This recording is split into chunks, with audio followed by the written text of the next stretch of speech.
Hey guys, this is that Panda guy and I'm here again with another video, and today I kind of wanted to go over nanotech. And if you guys don't know what nanotech is, it's basically what you need when you upgrade a building to level 25, and it costs 2.5k gems, and you need it for every level 25 building.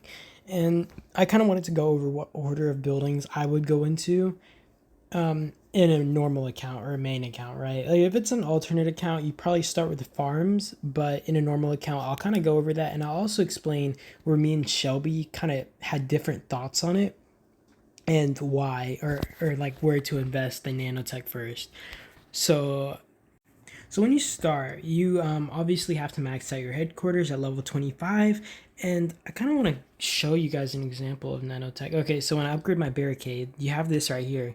I call it nanotech, but it's nano reinforced material. I'll probably keep calling it nanotech too, but nano reinforced material basically costs 2.5k gems per upgrade, right? And basically, I'll tell you guys the order that you probably want to go into. So after upgrading your headquarters, I personally would do my hospitals because it's so huge for war, and in general, it's better to have bigger hospitals than have smaller hospitals in general, right? You'll be able to fight more in the field, as well as if you're attacked, you're less likely to lose troops, and even if you do, the losses will be less, especially if you're online, right? So after upgrading all your hospitals to 25, which will cost about 10k gems, and then a ton of resources, because if you guys don't know, hospitals are extremely crazy to upgrade. Like, they are so expensive. I personally would go over to my farms and start upgrading these. I can't remember what it is, but I think there might be a certain farm level, or it might be a infantry building, and basically it kind of requires you to max out your trading post. So you're gonna have to end up upgrading your trading post for one of these anyways. Pretty pain in the because you gotta upgrade two other buildings in the process, I think. That being the scout buildings and something else. But I personally would upgrade first my farms, and then my lumber yards, then my steel workshop, and then oil, because I feel like oil, especially as a unless you're like a spender, which in this case, being a spender, you're gonna have tons of gems and you're easily gonna max these out. You're not gonna need oil as much, especially earlier game, and getting oil won't be an issue, and using it will be pretty hard. I mean, like, you build up oil pretty fast, I feel like.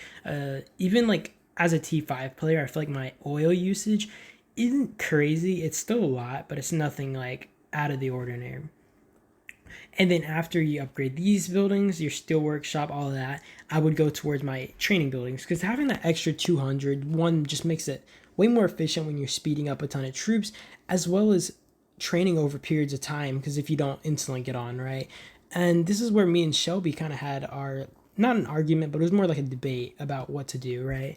And what he said was you would go from the hospitals and then instantly upgrade your training barracks and all that stuff, right? And I think the biggest reason about this is because Shelby isn't online as much, and he's not always as active. So if you're really like busy with work constantly, it's probably better you go towards your training buildings, just so you can have all these running a lot. Like, even an hour or two longer makes a difference, right? Like, if you can't log in for that hour or two, you get 200 more troops, and that adds up over a period of time, right?